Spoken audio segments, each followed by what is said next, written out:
So I don't want to scare people, and that's not my nature, but we have alternatives, and it is, let's build a real successful human civilization. We don't have to go along with this. Walk away. Death is not the worst thing that can happen. You're listening to the Corbett Report.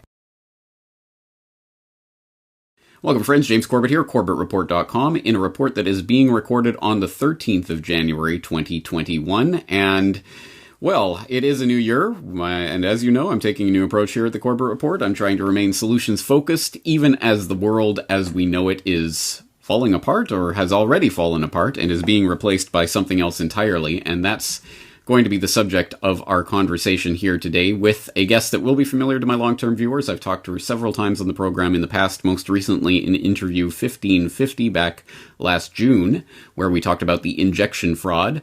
And that is Catherine Austin Fitts, who you will know, no doubt, as the founder of Solari.com. If you do not know that, you should get up to speed on that, to visit Solari.com for a lot of information on a lot of important subjects, one of which we're going to be talking about today pertains to the second quarter 2019 wrap-up, which I only recently received. So I think that's one of the questions that we'll have off the top. This is called The State of Our Currencies, the End of Currencies. It's actually an incredibly detailed and very important report that touches on one of the matters that I think is going to be at the heart of the next few years. There's so much going on in the world, obviously, but one very fundamentally important thing that's happening right now is the shift in monetary base that is happening.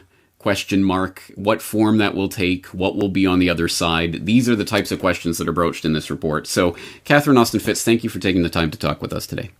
Thank you, James, and thank you for all your work. I can't tell you how much your material helped me doing State of the Currencies. So yeah, let's talk about this. This was the second quarter wrap up from 2019, but as I understood, it took a bit longer than that for you to actually get it out. We published the web presentation and we published the audios, and then I started to write the full theme for the thing, and COVID-19 interrupted, and it just got way delayed. And so we only came out, I republished in October 2020, and frankly, COVID-19 helped me tremendously explain to people, because before that, they couldn't fathom what I was saying. And then with COVID-19, they could fathom.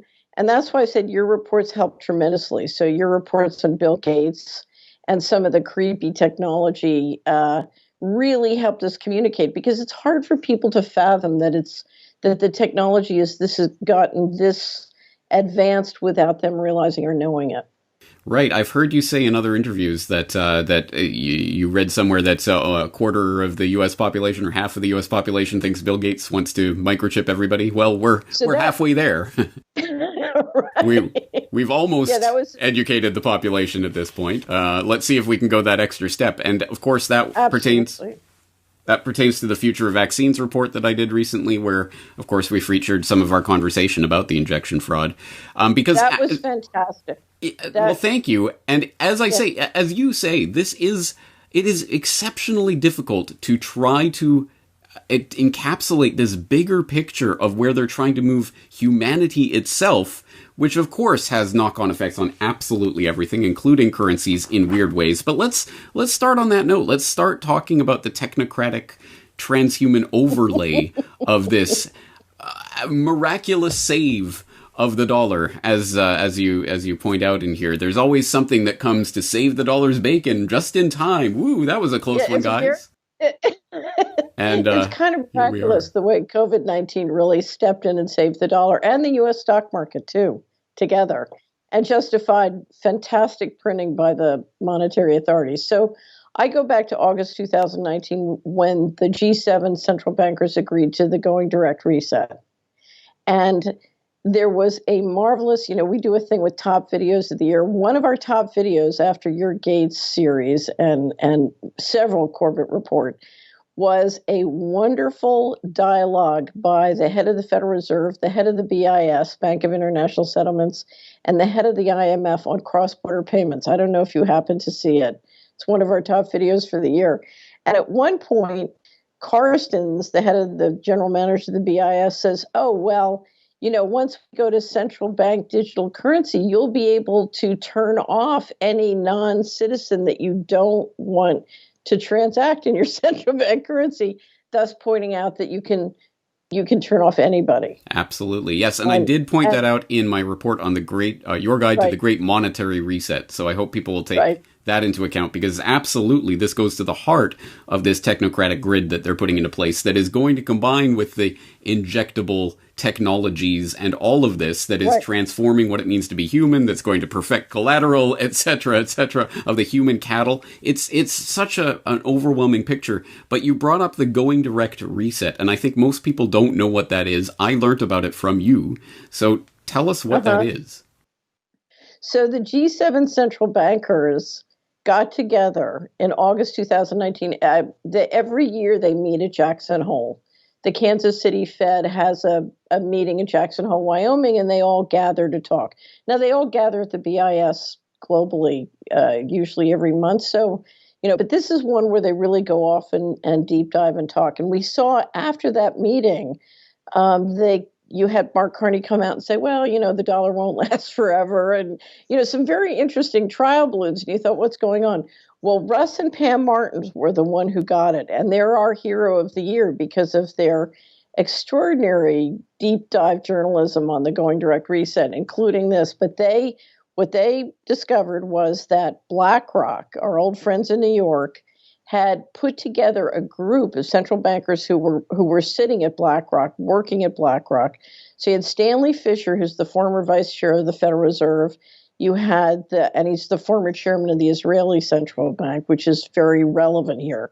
And then you had Philip Hildebrand, the former chairman of the Swiss National Bank, and then one from Canada, one from another. And they were working on this plan. And the plan was the going direct reset. Now, many people pay attention to Klaus Schwab and the World Economic Forum and their that's a distraction, okay? That's sort of the conversation, yakety yak going over here. The real game is on the going direct reset. And of course, the question is, what does it mean? What are they trying to do? But we know a piece of it is moving to central bank digital currencies, which is the end of currencies. If you look at my title for the state of our currencies, the subtitle was the end of currencies, because this shifts you from having currencies in what is, once upon a time was a freer market to a technocracy. It gives you complete control at the individual transaction and the individual person level, where the central bankers can turn a person's money on and off. So we're not talking about a currency. We're talking about a financial transaction system, which is the equivalent of a credit at the company store. Now, what that means is you have complete spatial control. You have complete transactional control. So, think of the Chinese social credit. If you misbehave, instead of being free to roam 10 miles from your house, you're only free to roam 5 miles of your house. Okay? So it gives you the ability to control in many very highly granular ways what you can buy, where you can go. We are talking about a complete control system and a slavery system.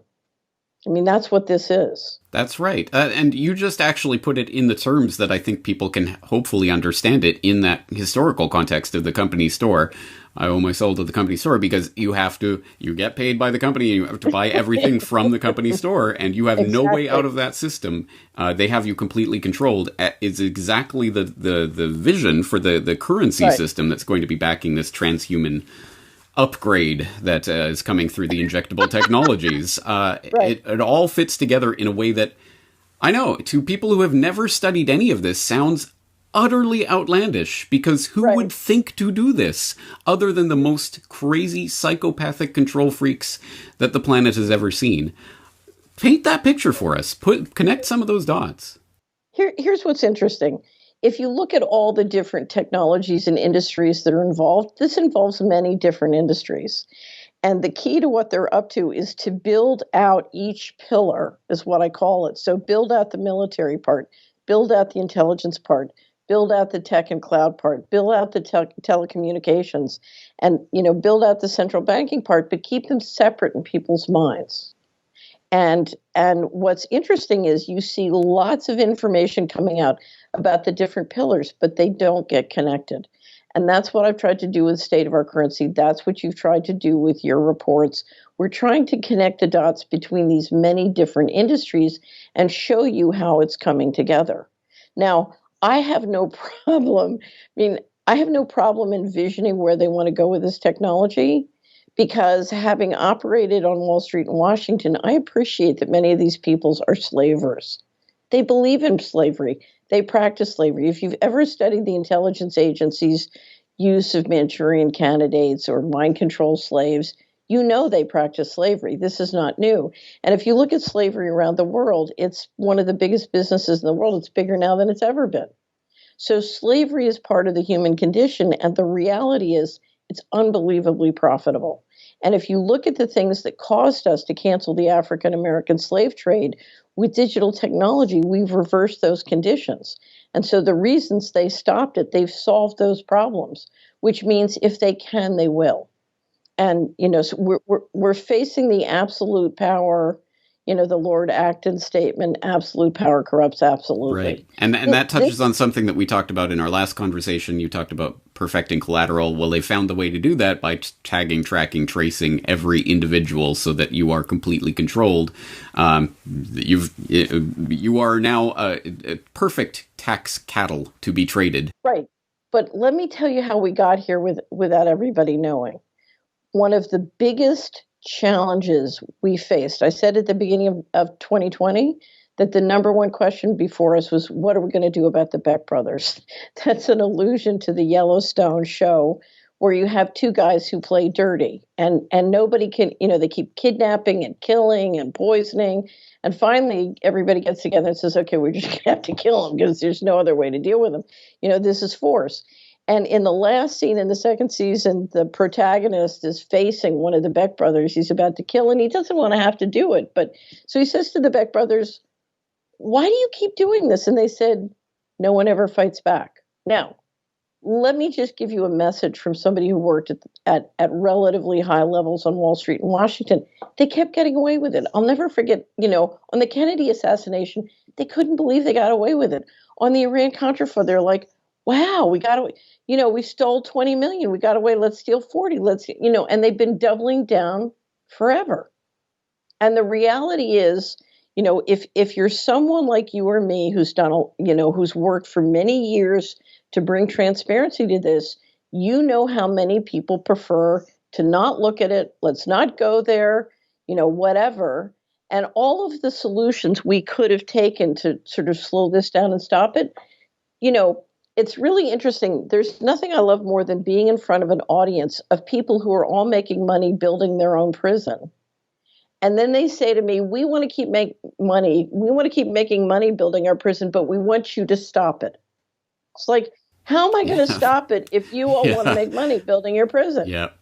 Yeah, exactly right. And in fact, that goes to the heart of what I want to talk about with you today, because this is not the 2010s anymore. I don't want to analyze the ways in which they're making this perfect slave prison for us. I am aggressively uninterested in that. I am interested in that only insofar as it can help to illuminate what choices we have and what we can actually do to construct a different system. The problem, however, that is painted rather vividly in this report, and that I think comes through in so much of your work. You talk about the breakaway civilization and whatever's being done under the cover of this secrecy, financial secrecy that's been woven into the fabric of U.S. law now with FASAB 56 and all of that we've talked about before. But you've talked about the breakaway civilization, whatever they're doing behind the cover of that secrecy. It really, to my mind, brings the question of, is there any way for us to create a system outside of that will not scupper the entire civilization that we now have? Will we be able to enjoy any of the creature comforts that we now have in that future system? Absolutely. So let me tell you the little secret. And we can talk in detail at another time about it. But if you look at how the economy is run, the economy is hugely shrunk and suboptimized for control. Control is the most wasteful, expensive thing on the planet. And if you could run the planet optimizing the total economy free from that kind of control and oppression, you can create far more wealth. Technocracy is the most wealth destroying thing I've ever seen. It's a much more complicated conversation, but there's absolutely no reason that we can't live a very comfortable life. Civilization is very economically productive. Lawlessness is not, and central control is not, with rare exception. So now, the caveat is Mr. Global may know about some geophysical risks that I don't know about. So, there's a possibility we're all toast, but so that's another one. I'm a big believer we should go out in space, and one of the reasons why is I don't think we should bet the ranch on one planet. But put aside that conversation. There, one, it's not hopeless, and two, there are ways. Now the question is, are we willing to do what it's going to take? We can't all make money building our own prison and then on the weekends, create a separate civilization. It doesn't work. This is like a 9 to 5 during the week kind of thing. So we all have to decide it's one person at a time. If everyone just pulled out of supporting the prison building and shifted into doing something productive, I assure you they are few, we are many. Now, But I have to interject. Can we fundamentally do that? Pull out our power from the system and start constructing something else while doing that in the dollars and yen and pesos and whatever other fiat currencies we're given? Can we do that within the currency system that they've created for us? Well, you can start. Ultimately, you are going to have to not concede a monopoly over money printing, money creation, and money circulation. So in the 90s, the reason I got into the 11-year fight with the Department of Justice is I was building software tools that would allow you to see how all the money worked in your place and to circulate currency and equity without the central bank and without the New York Stock Exchange. That has to happen if we're going to align. In a living model, we have to build a financial system which is healthy for the environment. And unless you align the financial system bottom up with the environment, you can't do that. So you're going to have to it's funny, in our scenario design for 2021, we have an axis for culture and we have an axis for finance. And the axis for culture is human versus inhuman. And the axis for finance is they print, we print. So are they going to print all the money? Because then we're going to die or be slaves. If we're lucky, we die. If we take back the money printing, then we can build a human civilization. But as far as I'm concerned, if you look at those 4 quadrants, there's only one worth living in, and that's human, and we print. So I really am very glad to see you focused on the money creation and the money circulation function, because that's what we're going to have to figure out and do. Now, let me just say one thing. One of the greatest reforms, and one I would really hope you dive into, that I've ever heard in my life is Bill Binney. Bill Binney, because if we're going to print, then we need to be able to create physical and digital currencies that work together. Okay? So we have to be digital and we have to be physical. So the question is that digital systems right now have zero integrity. So how can we do something that has integrity? So I was talking with Bill Binney about this, and he said, here's what we do. We develop curriculum for all the homeschoolers and the kids, and we teach them all how to make homegrown encryption systems. He said, it'll drive them crazy. The NSA could never handle it.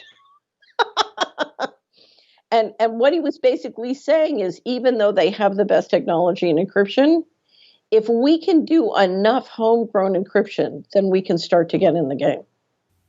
Unless they have the quantum computers. Well, then you're back to physical. You're back to physical. That's where it keeps going back to me. I don't see a way to do this without going back to square one, ground zero. I don't know how we do it unless we build it from the absolute bottom up. Here, it's really simple. Can I tell you how to do it? So everybody take their gold coins, their silver coins, and their local coins. Okay, so everybody's got you stockpile them and you just start using your coins. Just do it. You don't have to create a group. You don't have to agree on the rules. You don't have to have bylaws. You don't have to be open to surveillance. You just do it. Yeah. Yep. It's that simple. Right. Agreed. And when you just do it, you go to work on fresh food and supporting your local farmers and markets, because this is going to come down to food and money because they're trying to control the food system too. So if you figure out the money without doing the food, you're still toast. And not to get back into the problems, but I think it is important to bring that up because that's another fundamental part of this transhumanist technocratic nightmare that you bring up in this report, which is food and whatever kind of nanoparticles, whatever is being engineered into our food supply right now. It's not just that they are trying to replace actual meat with lab-grown meat and all of that just for fun or just... No, there are substances that we are ingesting now that are going to fundamentally alter what we are as human beings unless we take back control of our own food production. Right, exactly. And as a matter of economy, food is something you can do locally that's very economic. I mean, you can make it work economic. It's the safety rules in all the games and all the technocratic games that have made it uneconomic locally. You can fix that. So I don't know if you noticed that one of our biggest, we have a crowdfund called the Take Action Crowdfund, and one of our biggest donations was the Farm to Consumer Legal Defense Fund, because this is trench warfare. You've got to get lawyers in there and fight. So here's the one thing I would say, and not to dwell on the problems, but for many, many reasons, it's a much longer conversation. I'm convinced that what they're trying to do will fail. Because you don't have a culture that can hold together a global operation. You need a cult. Hypermaterialism cannot hold the system together with force alone. So I think these guys are going to kill each other because the greed and the corruption is so off the charts. I just don't see how you do what they're trying to do, because what they're trying to do is very, very hard. It's a conversation for another day. So I think the challenge is not how do we beat them. We can't beat them because if you look at the weaponry that they have and their ability to deliver force, it's unbelievable. I think they're going to kill each other and fail. And it's contingent on us to survive and then build a living model that can really work. I don't think their model's going to work. And I don't underestimate its ability to kill many of us before it fails. And that's why it's so important as part of the solutions to learn how to duck. Yeah, well put. And don't let them stop them from destroying each other, which is another aspect. Get out of the way when they're fighting each other. There are two things I want to mention. One of my favorite times, I'm sure this has happened to you on the Celia Report, was when I was talking with Dr. Gwen Scott about the global spraying and what was in it, is the nanoparticles and the other things. And I said it was so depressing that after, this is a pre-interview, I went and I thought I called her back and I said, we're not going to talk about what it does to your body. We're just going to talk about the 10 action steps you can take to protect yourself. And she listened to my proposal and she said, well, dear, that's all very good, but you forgot the most important one. I said, what's that? She said, Grace, if you look at what's going on, we should all be dead, but we're not. So something else is happening. And I really do believe that, the universe, Caitlin Johnson has a great article about this morning. The universe is not hostile. There are a small group of sociopaths we're dealing with who have very powerful weaponry and technology who are. But the universe is not hostile. And if we can stop them, if we can find a way to not turn against each other and not fall prey to the divide and conquer, there are many, many solutions, and there is a way through this. And part of it is we have to put a solution on the table that will really work.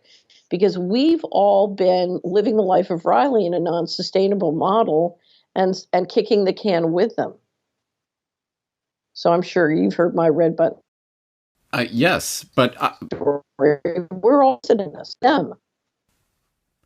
Well, I think one of the things that the detachment of ourselves from the natural world in the course of urbanization over the past a couple of centuries has done is to detach us from the understanding of the Earth's natural abundance and how to connect an economy into that natural abundance and to work with that rather than to work against it in some sort of let's create this artificial monstrosity technological system.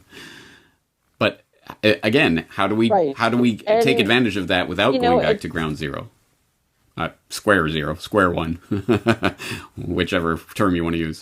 this is you have 8 billion people, and this all comes down to what they do in their day-to-day lives. So, I have news for you. If every person in the G7 world said, something, pulling my money out of any bank that's engaged in financial fraud. I'm shunning any person who's engaged in political or financial fraud. I'm not doing businesses with any companies that have purged all these, great people, et cetera, et cetera. I'm not going to give my energy. I'm pulling my money out of those stocks. I'm pulling, if everybody just practiced the shunning game, not just in their lives, but in their pocketbooks, there would be a revolution. There would be a revolution. And yet everybody says, well, I'm not important. My bank account's not big. We all have excuses, but the reality is transparency works and shunning works. Let's try them and see where we get to. Now, I did want to bring up one thing that I just wanted to let you know about, because I had the shock of my life over Christmas. I've been reading a wonderful, which is about the Northern European cultures during the Middle Ages. And I was reading it because I'm trying to learn the history of the place where I'm living right now. And I went through all these different chapters about culture and economy and trade and science and literature and education and all these different sort of developments as civilization grew from Charlemagne to the 1500s. And I get to the next to the last chapter. And the next to the last chapter is called Plague Laws. And they describe the bubonic plague and then a series of plagues every 100 years. And what they say is this was fabulous because you could create centralized governments, and you could centralize financial and intellectual capital, and you could assert complete control over people's travel and what jobs they did. And that capital was then used to build Antwerp and then Amsterdam and the great cities and the insurance industry and modern civilization. Yahoo! And so I got online and I went back, and I keep saying there's this 100-year cycle of plagues by a switch of the currency. Now, I haven't studied it enough to really dig in and realize, but, I took one look at that. If you look at how the plagues have cycled versus when the currencies have moved, so we moved from the Portuguese to Spain to the Dutch to the French to the Brits, then to the Brits and the Americans reserve currency between World War One and World War Two, exactly, and then the U.S. took over. Transition period during the last plague. Right. Yeah. Interesting. Very interesting. Sorry, you cut out when you were speaking there. What was the name of that book again? The Edge of the World. There's a book review of it up on Solari, and it's quite interesting. And this issue of Tim Wu has a wonderful book where he describes new information technology, how it comes out, it blossoms, freedom flows, and then suddenly, wham, it centralizes. And so this centralization process has been going on for quite some time. But this time it's coming to a head. It's coming to a head in a way that is, I think, unique in all the cycles. Because, after this, there may not be another blossoming. I think you're exactly right. And I keep coming back to this. I keep saying to people that this truly is the game for all the marbles. We do not have generations of time. We do not have some mythical future. Don't worry, we'll get through this and it'll be good on the other side. No, we either decide now or they get their end game. And we know what that looks like, unfortunately. So let me say one other thing, because I really believe fundamentally this is a spiritual war, and it's between good and evil. But in 1998, I made a decision that I would fight. And I would much prefer to live in the wilderness to be a member of the establishment. I essentially made a decision. I'm going to fight. I was offered a settlement. I said, no, I'm going to fight. And I don't want to be part of any of what you guys are up to. I'm going out into the wilderness, and I'm going to do that because, something, death is not the worst thing that can happen. And because if you look at where they're going and what their culture is and what their different practices are, I just keep telling people death is not the worst thing that can happen. And, if you look at where they want to go, it's not, I just can't fathom anybody being willing to go there. So I don't want to scare people, and that's not my nature, but we have alternatives, and it is, let's build a real successful human civilization. We don't have to go along with this. Walk away. Death is not the worst thing that can happen. I don't understand. I mean, clearly you understand that choice. I understand the choice. I don't understand why we can't communicate that. It is baffling, but I can only, from my perspective, I can only imagine it's because people cannot see that bigger picture. I can't imagine, as you say, I can't imagine anyone who would willingly choose to move into that world. Oh, I'll just go along with it. I can't fathom how anyone would do that. I can certainly see how people, as you say, want to protect what they have. They're busy building the prison in their own way through their own actions, but let's just protect what I have, but make sure that we don't build this prison. And I understand that cognitive dissonance that people have with that, but that's why this work like this is so important, and it goes to the heart of what we're doing in trying to just get people to understand the importance of what's happening so that they can start to make the decisions that will make a difference. I want people to read this report. How can people get their hands on this? So we only sell our reports to subscribers. You have to subscribe, but you can subscribe for 30 days and that's it. And if you sign up for the hard copy, there's a subscription where you automatically get the hard copy, or a subscription where you just get digital, but then you can go to the store and buy the hard copy. And if you subscribe, it's in PDF form, so you can download the PDF and print it out if you want. Share it with family and friends. We encourage people to share it. So, I think I'm a great believer that you can always learn or figure out whatever you have to do. And we can all learn to use our own currencies, create our own currencies, circulate and bank time. There are many ways to do this if you just take a deep breath and realize, okay. Yeah. Just start taking steps, and they do not have to get you all the way to the end of the journey in the first step. That's not how it works. You take steps, you correct your course as need be, and you keep moving. That's the way to do it. And I know a lot of people find it also daunting, but if you don't start the process today. Yeah, but here's the little secret. If we figure out how to do a living model so that the financial, we do it bottom up and we align with living systems, everybody can be rich. There's so much wealth potential. If I told you, when I first was presented with the simulation numbers by my own team at Hamilton Securities about how much wealth there could be created, I kept rejecting it because I couldn't believe it. It was so huge. I'm telling you, the wealth on this planet could be 100 times what it is right now. And that's before we talk about some of the new technology. So, I know it doesn't excite you, but it excites me because I love being wealthy. It was a lot of fun. I would just be happy if... But there's no... I would just be happy if we could avoid falling into the slavery trap and decide what we do with our own lives. And that, to me, is... You couldn't buy that with any amount of wealth in the world, just to be able to decide your own course. Absolutely. Freedom is it. Freedom is the ultimate essential condition of life. Right.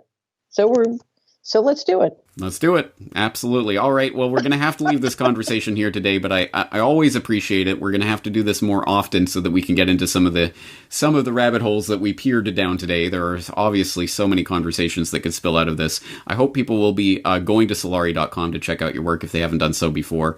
Consider becoming a subscriber. Catherine Austin Fitts, thank you again for your time and for all the work that you're doing. Thank you, James. The first most important solution is transparency, and you've done an incredible job. Just let us know what we can do to help. Will do. Thank you.